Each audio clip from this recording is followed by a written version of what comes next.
Hey guys, today we're going to be looking at 6 tips that will help us not only to fall asleep, but to get better quality sleep too.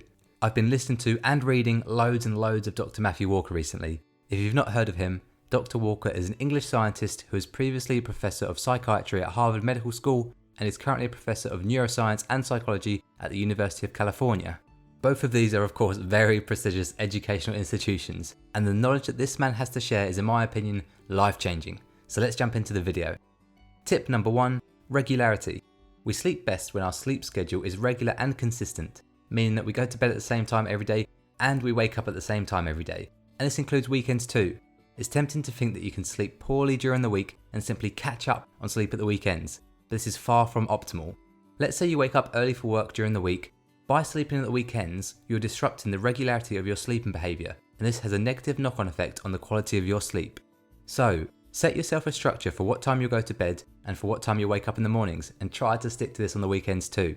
I know this can definitely be a challenge, especially when we have busy, fun social lives, but do your best and you'll see results. And you might be thinking, why does it benefit us human beings to stick to a sleep schedule? It's all to do with our circadian rhythm.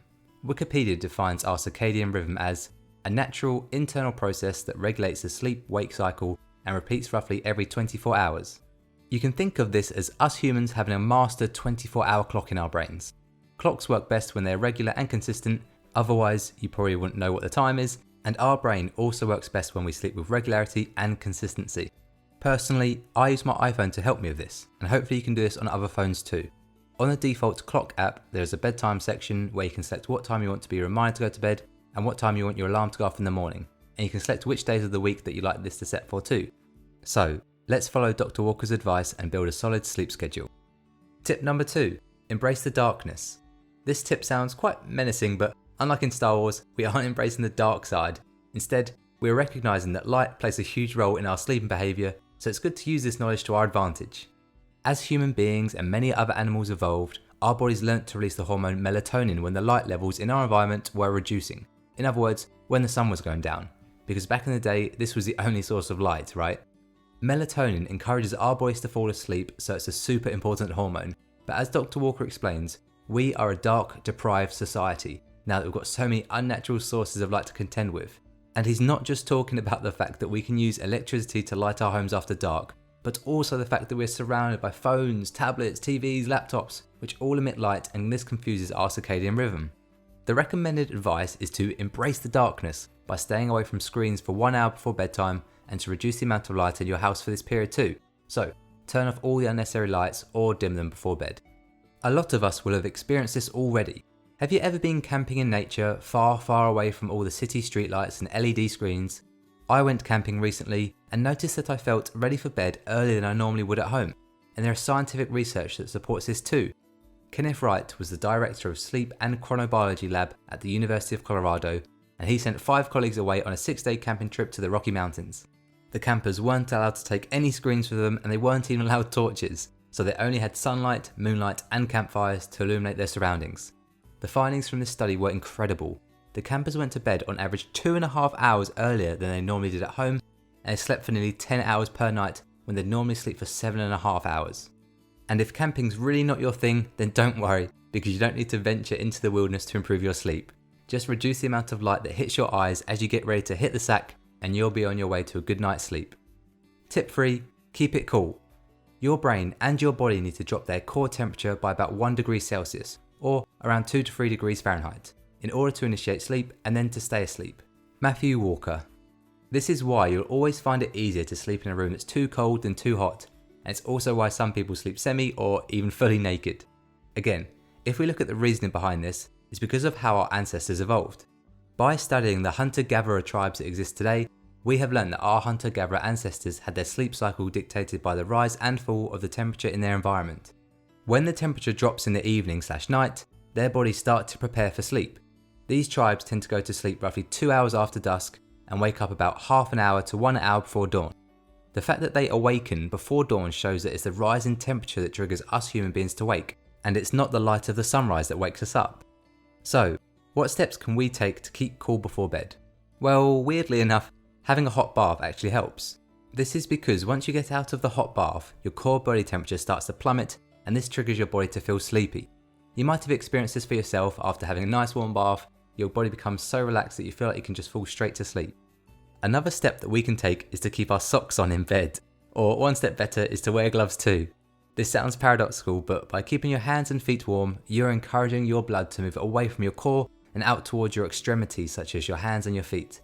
And once the blood is at the surface of your body, the heat is radiated away and this keeps your core temperature cool, which as we've learnt is important for a good night's sleep. Tip number 4, walk it out.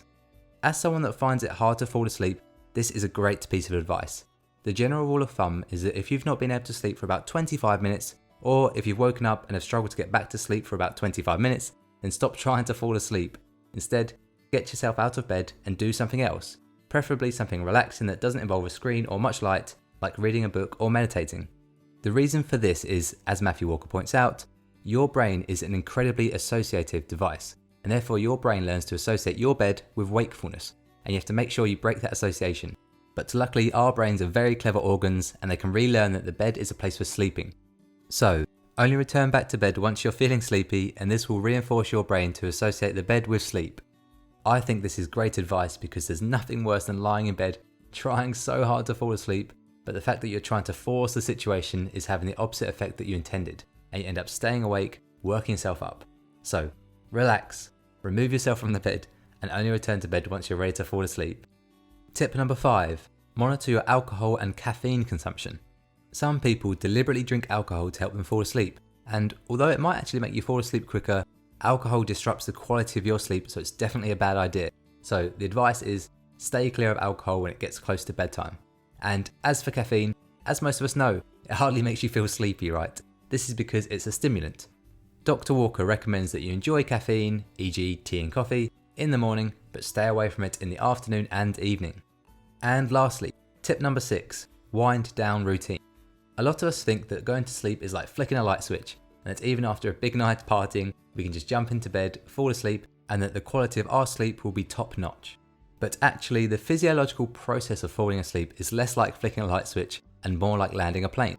A good pilot who cares about his or her life and the lives of all the passengers on boards knows that to land a plane, you need to gradually descend down towards the runway for a smooth and safe landing. And the same goes for us when we want to get good quality sleep. We need to wind down slowly to ensure that we have a smooth transition into that deep, restorative sleep that we all love. So in the last half hour, or even better, the last hour before bed, build a solid routine to help you wind down.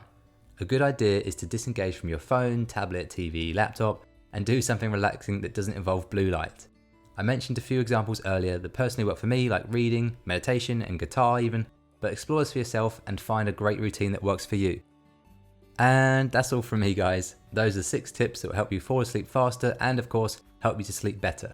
If you'd like to support the channel, please smash the like button, drop me a comment below, let me know it helps you fall asleep, and of course hit subscribe.